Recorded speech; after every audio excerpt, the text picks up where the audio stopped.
What's up, everybody? TJ here.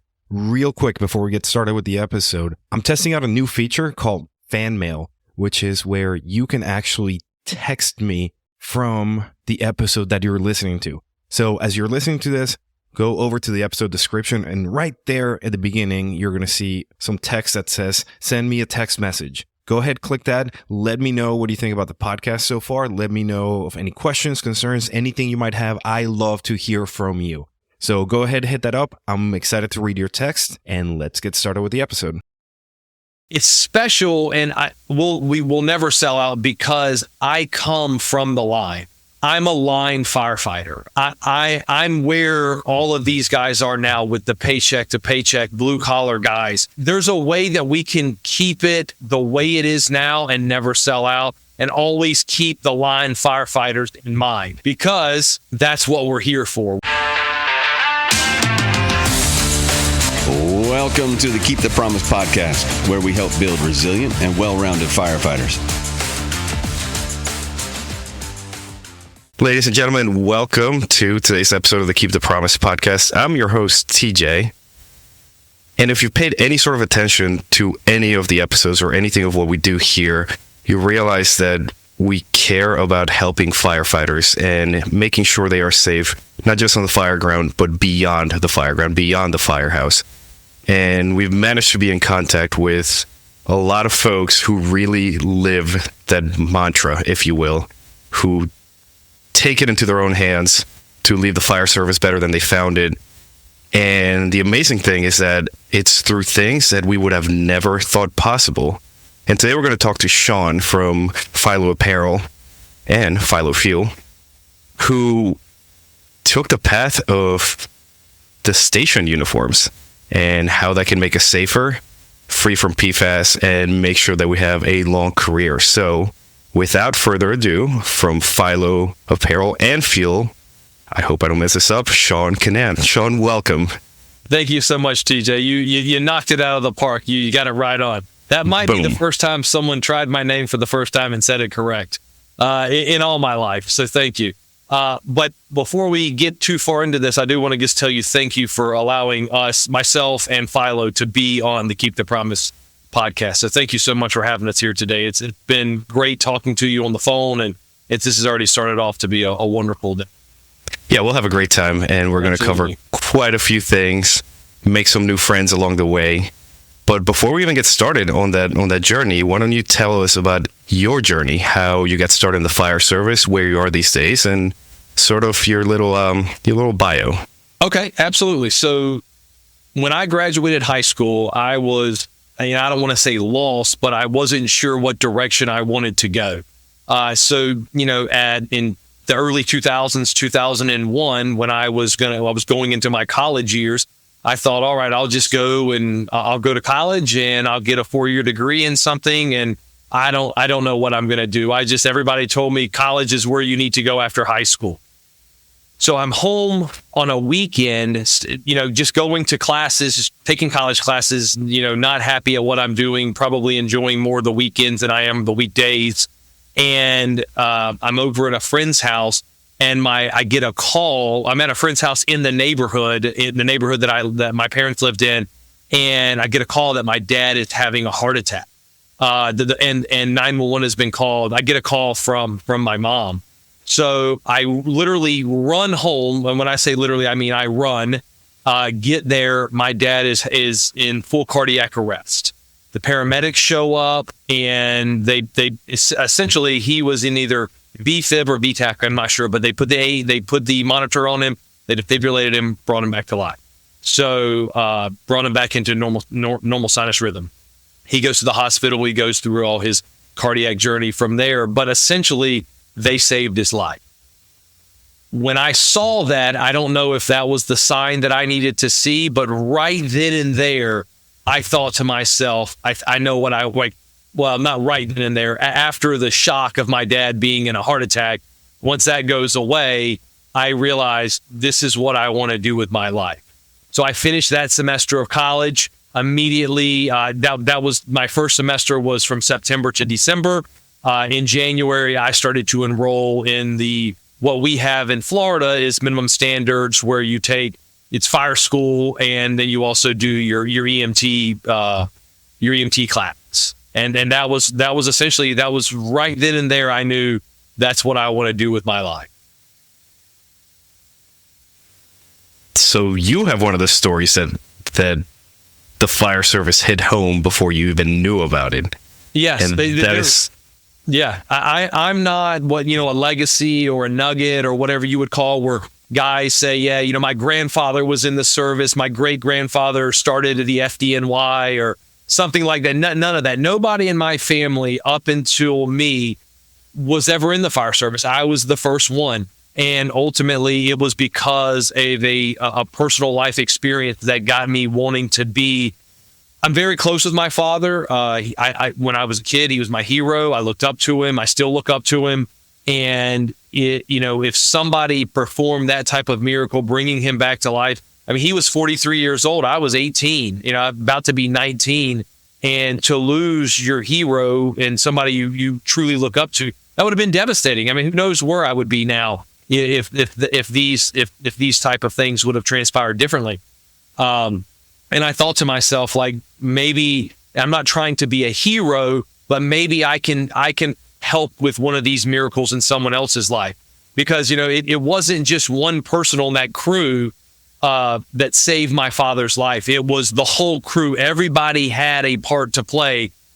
Playing back all the events in my head now of the EMTs were maybe pulling up drugs, or the EMTs were setting up the defibrillator or putting the pads on. You realize now, being in the fire service and knowing how these teams work, that it's the whole crew. It's not just one paramedic who did one specific thing. It was the whole crew. And I just wanted to be part of that type of crew and that type of miracle to potentially help to save someone else's, father or someone else's hero who they look up to in life. And you've been through a few departments, so I'm sure you have gotten the chance to perform such. I mean, we know it's life-saving, but to us, it's just everyday calls. Where'd you end up after you took minimum standards and you got your certs and everything? So when I left minimum standards and got my EMT, I went to Kings Bay Navy Base. And at the time, they were just a contractor. And I got there just because at the time in the early 2000s, a lot of places were on hiring freezes. And then you had that huge hiring wave from 9/11. And everybody, when they watched the Twin Towers fall, and when they watched, the firefighters rushing in as everyone was rushing out, there was like a huge wave of everybody wanted to go to minimum standards. Everybody wanted to be a firefighter. Everybody wanted to be that hero. Well, not to say that I fell in that wave. That wasn't my reasoning, but that I fell in during that time frame. So everywhere was on a hiring freeze, and everybody's son or everybody's grandson was getting hired at that time. And I had to go where I could go. So I went to Kings Bay Navy Base. At the time, it was contract. And then shortly after that, I only spent about a year there, and I went into Camden County Fire Rescue in South Georgia. And that was an experience. You can't pay for that type of experience. It was great because it was very rural, and there was a lot. It wasn't the high rise. It wasn't the suppression systems. There was a lot of really great calls that I was able to get baptized under fire, per se, in the fire service by working in that rural area in South Georgia. Fantastic. Yeah, because you are from like the northern area of Florida, so it was just a quick hop up the interstate, right? Yeah, so I at the time, I lived in the county. I was in the most northern county you could be in Northeast Florida. I've been there a couple times. In passing and for concerts and partying and, back in the old college days. Exactly. Having a good time. Oh, having an absolute amazing time. Okay, let's just dive into FILO. We can sit here and talk fire service shop and everything, but I'm really excited to learn more about starting with the apparel, obviously. We'll get to the coffee by the time we start getting tired. But elevator pitch. I just met you. I have no idea what FILO is, other than... Isn't it like what they wrap you can make Greek dishes with it, right? Like phyllo dough? That's all I kept thinking about. I've never heard of that, but maybe it is. I don't know. Dude, it's delicious. If it's the one that I'm thinking of, it's absolutely delicious. But, okay, you just met me in an elevator. Elevator pitch. Hi, I'm TJ. So I'm hoping, TJ, this is a high rise that hopefully we're in somewhere in New York. So because I don't want to shortchange you on 4 floors here. Or we will get stuck. So exactly. So someone's going to pull the button and the elevator's going to stop here. So the elevator pitch with FILO Apparel, we're a firefighter-owned station wear company. Okay, and what does that mean? So to tell you what that means, I'm going to go back and give you the backstory. In 2018, I started in my federal career, my federal firefighting career. We get a clothing allowance once a year. On that clothing allowance, I was so frustrated because the low clothing allowance at the time, with the cost of all the apparel, the FR apparel going up and skyrocketing, to really meet what we needed for the job, you couldn't really purchase everything. It was just too expensive. So I'm sitting at a local barbecue restaurant with a good friend of mine who has family all over the New Jersey Fire Service. And I'm just ultimately, I'm venting, I'm complaining how frustrated I am that I'm trying to buy 2, 3, 4 pairs of pants, a couple shirts, some t-shirts, hats, belts, boots, all the stuff that you need for the fire service to be in station gear. And finally I was like, man, I just want to start our own FR company. He was like, we should start our own FR company. And that literally October in a barbecue restaurant in Jacksonville, that's where FILO Apparel was born. So we started going through the whole rigmarole of, okay, we know we need to make it more affordable. That's one. But also we need to make sure that the sizes are more correct. That's 2. And the list keeps going. We want to make it safer.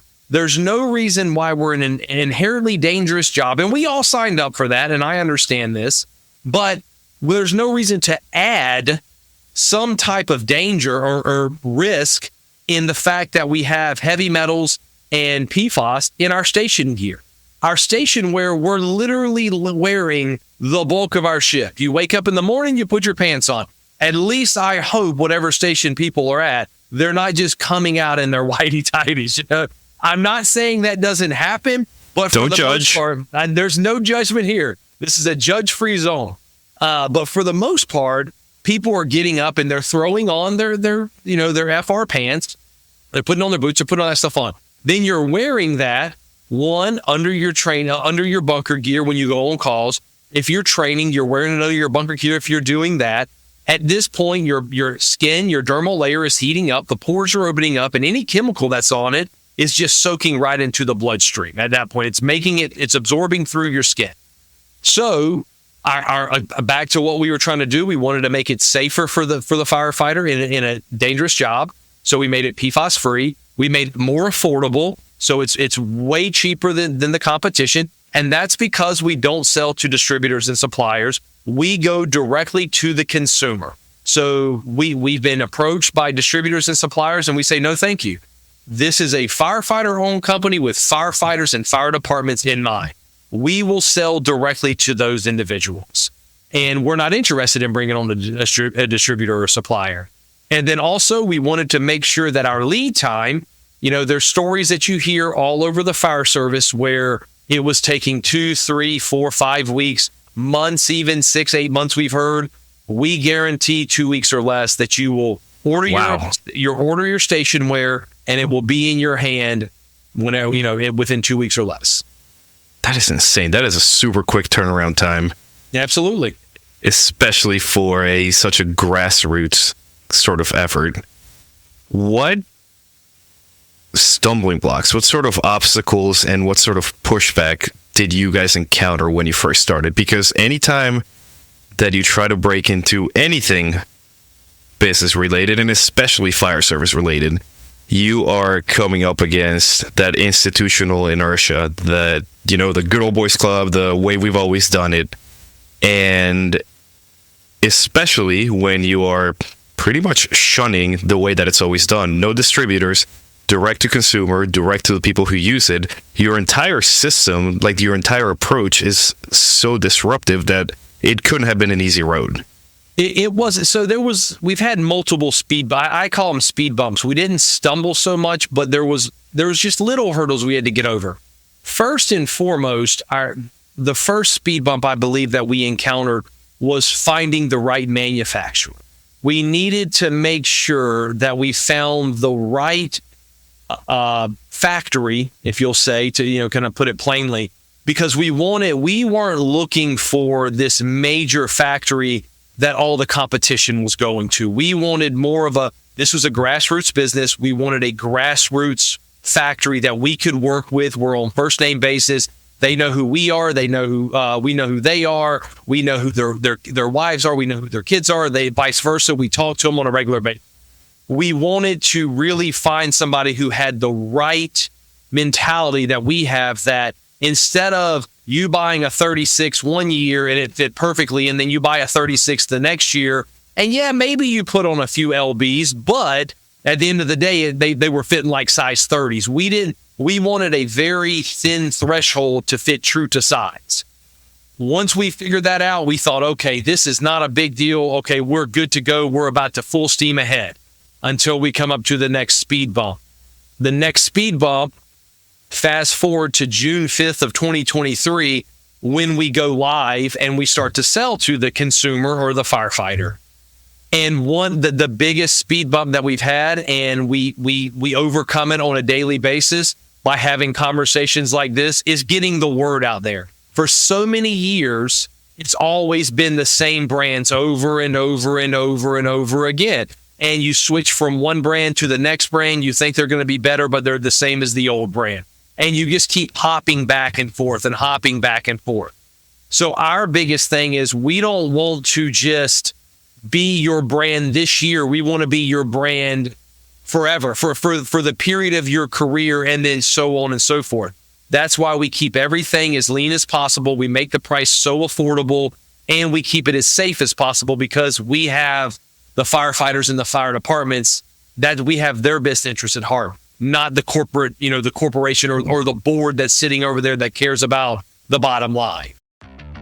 Hey friends, I want to take a quick moment to ask you to support the show by leaving a rating and a review on your favorite platform. Your support means the world to us, and it helps spread the message to even more people. We've gotten thousands and thousands of listeners, and those high ratings help our show become more discoverable, allowing us to reach even more listeners and make an even greater impact. So, if you've enjoyed what you heard so far, please take a moment to leave a rating and a review. It only takes a few seconds, and it makes a huge difference. Thank you so much, and now let's get back to the show. To me, it's so fascinating, and I guess it shows how sheltered I am in my fire service experience, that there are folks who have a uniform allowance and who have to buy their own uniforms. Because I told you that we get our stuff issued, and it's, I think, because I pushed that envelope, and it was like every 6 months you could get 2 short sleeves, 2 long sleeves, 2 long trousers, and 2 sets of shorts. And once a year, the shoemobile comes around, and you get your station boots. A free pair of boots. Free pair of boots. And if you miss it, they will cut you a check, and you go to an authorized supplier, and whatever you get, you, I think I only paid like $20 for a pair of like super specialized low-cut steel toe or whatever composite shoes. Yep. And I guess that shows how we do things. And the one downside is that I guarantee you, from a supply and demand standpoint, our quartermasters are ripping their hair out, being like, we have so many units in this size that are never going to get used. We're running out of the other ones. So I think your lean system, like your lean approach to it, I mean, it's going to keep you scrappy, and it's going to make it much easier for the end user, for the firefighters, to just get what they need. And I'm still baffled by 2-week turnaround time. That is insane. How has the fire service responded so far? What has been the feeling, the vibe within the fire service to this stuff? The overall feeling has been incredible. There's been people who were super grateful. Everybody has, I'm not going to say everybody. We've had a few people. We have had some returns. The returns are very minimal. And realistically, our customer service department, who is also one of the owners of the company, she runs the customer service department. She's in charge. She's who you talk to. We make it very, very easy to do the returns if you need to, but she's absolutely incredible. With that said, the few returns we have had, Most of it is a sizing issue because they're used to a certain size in the other brands, and they're like, these just didn't fit like that. I need to go up or go down a size which is funny because this is the size that I may wear in my favorite jeans or khaki pants or whatever it is you wear. So the outcry has been incredible with the people that have found us. Again, that's speed bump number one, or really the major speed bump is just getting the word out that we're there and that this isn't just too good to be true. And that's, firefighters just as well as anybody else. One person comes to the kitchen table, you guys are having your morning coffee, somebody finds something online and you're like, guys, you got to see this. And now one guy is like, yeah, if it's not too good to be true, like this, sure. I mean, if you guys want to take that risk, go ahead. Use that random company called Amazon if you really want to. It's like, okay, I think it'll be okay. If you guys want to keep looking stuff up on that thing they call the internet, it's a kind of a fad. I don't think it'll be around that long. So, I mean, you know what I mean by that. But really, the more we educate and the more we get out there, the outcry for what we're doing, people are just thankful that we're giving them the option that they truly want deep down. There's a lot, really, in all honesty, I'm finding and talking to more departments that do the uniform allowance because of what you just said. We've got all these sizes in inventory that are sitting on our books that we've already put this money out, or we owe the company money on a net 30, net 60, net 90 day PO. It's coming up. We're about to have to pay them, but no one's taking this size pants or no one's taking this size shirt. So it seems like the transition to departments saying, here's your uniform allowance, here's your SOPs and SOGs, you report to duty in the appropriate apparel, or you'll be disciplined in the way that we see fit.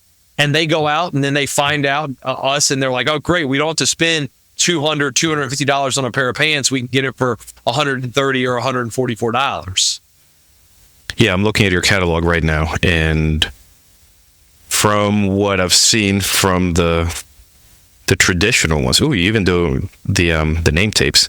Yeah, from what I've seen from the more traditional companies, the price is infinitely more affordable.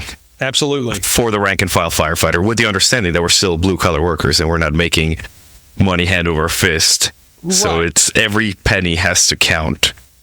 You would be surprised how much we've heard that too, is that a lot of guys are like, hey, normally I get X amount of money. Normally I spend every bit of it. Now, because you guys have come on the scene, we're spending three quarters of it, or we're spending, just under the amount, and we're getting more dollars for what we paid for. And not to mention, you have custom inseam. There's no additional charge for that. So if you know your inseam, you know what size pants you wear, you can get that done, still get your order in 2 weeks or less. If you want your name tapes on there because that's what your department requires, you can get that put on there still in 2 weeks or less. The only thing you'll have to do for your shirts whenever that comes is your department patch and potentially your medical patch or whatever goes on the opposite sleeve as your department patch. We haven't gotten into that yet. That's been talks within the company that maybe one day we will, but right now we're very happy where we are, and we'll be looking to grow when we need to. But your shirt and your pants can come as ready as possible. With literally, you take it to an alteration shop, throw on the patch you get from your department, and whatever your medical patch or the other sleeve gets. Wild. I'm still amazed at that turnaround time. Now here's the question. So you launched a little bit over a year ago, and you're in that building phase, and that getting the name out there, establishing the reputation. What's going to happen when you start growing to those big, massive levels? And how do you plan on ensuring that you're still basically keeping true to your mission statement? Basically, I don't want to say sell out because I think that term is overused, but for lack of better terms, how will you ensure that, FILO in 5-10 years is going to be a company that you will look at right now and be like, yeah, I'm proud of what we're doing? So that's a great question, TJ. And go back to what I said originally, was one of our first speed bumps was how can we how can we find a factory and a facility that will keep the love and not, and you know what you said, sell out and be too big. So what we did was we asked everybody, well, we conducted interviews just like you do when you go in front of an oral board for a promotion or when you first get hired on with the fire service. We did an interview process with these facilities and said, if we grow, how and what kind of level can you grow, and can you facilitate and still keep the same quality? And the one we landed on said yes. They've proven true, and we continue to have this connection with them. But we're not looking to sell the company. We're looking to grow the company and get more exposure to other firefighters and continue to be able to provide them with the same quality customer service, same quality product, and the same quality of service in every aspect, along with, but we want to keep our prices affordable as possible. It's not crazy to think that we have to go up by $1.50 on a pair of pants in the next couple of years or something like that. So we want to keep everything exactly the way it is now and grow and not bring on unnecessary cost. Yeah, and that's a noble endeavor because firefighters are always going to be cheap. I'll say it. You know, TJ Leather, I see it all the time. People are always asking for more for less and faster. Yep. And but it's understandable, right? We earn those paychecks. It's not like a passive income type thing. It's every single dollar is definitely earned. So keeping that in mind for the future is that gives me hope, because you don't want to look at a company that sells out and just be like, man, I remember when they used to do cool stuff and now they're just the big ones. I think that is, I really think that's, see how I can put this. It's special, and we will never sell out because I come from the line. I'm a line firefighter, okay? I'm where all of these guys are now with the paycheck to paycheck, blue collar guys.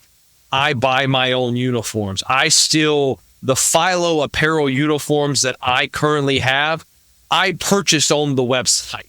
So I use my uniform allowance, even though I'm an owner of FILO Apparel, I use my uniform allowance for my uniform. Like, I'm still utilizing that for it. So it's like the people you hear about the hair club for men. Like, I'm not only the president, I'm also a subscriber. So I'm not only an owner of FILO, I'm also a user. There's a way that we can keep it the way it is now and never sell out, and always keep the line firefighters in mind, because that's what we're here for. We're here to keep the cost as affordable as possible and never flake out on our promise to get it to you in 2 weeks or less. And PFAS free. Always PFAS free. Always. And being safe and being health conscious and being healthy, that's what we have to do. That's our responsibility as a company, and that's our responsibility just as people in general who care about other people. So we have to keep, everything has to be better and safer for the end user. What would you say to the critics that would come at you and say you are using the PFAS crusade as almost a crutch to sell more, to stand out more? I would say that you're using us as a crutch now. You're using us as a talking point, because if all we're trying to do is get out the information out there to show the firefighters that there is a safer option. I'm more concerned with the firefighters being in something that's PFAS free. If you want to say that we're using it as a crutch in a marketing campaign, sure, go ahead and use it. If you want to say that, say it. But at the end of the day, when we put firefighters in safer uniforms, that's what means it. I'm not worried about what the critics say. You're going to have 10 haters, and you're going to have 10 people who aren't hating and appreciate it. I care about the people who are appreciated. Okay, that's really what matters. At the end of the day, we're trying to keep the guys and girls that are going to emergency situations, trying to keep them safe. Yeah, and I think those critics a lot of times come from a place of not seeing the long term, not looking at a at a long enough time horizon, because like, oh, well, I'm not seeing anything bad happen right now, so this is all a bunch of mumbo jumbo bullshit. Yeah.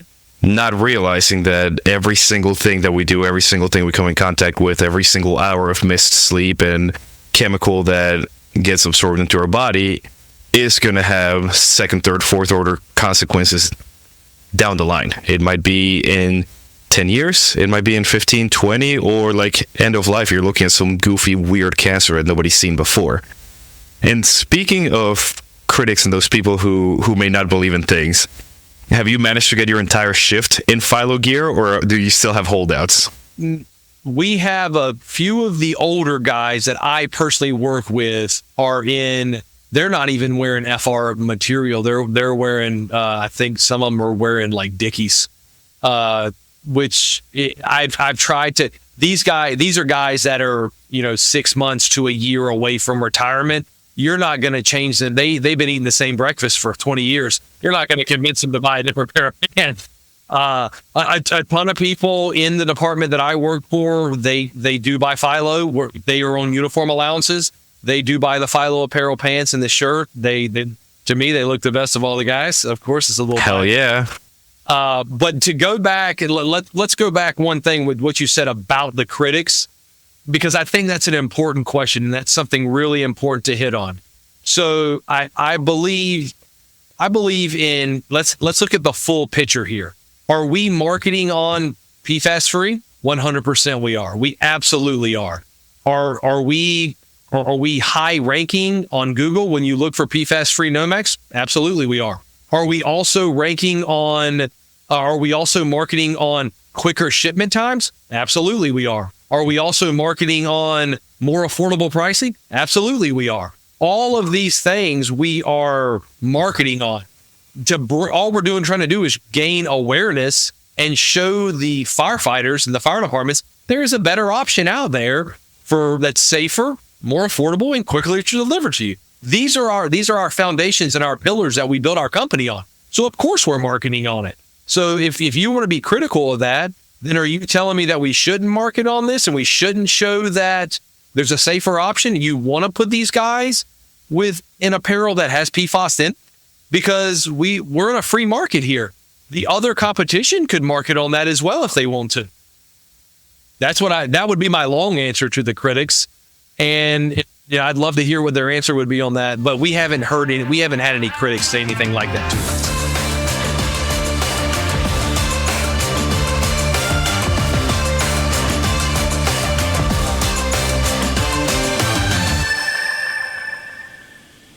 Hey everyone, it's TJ here from Keep the Promise.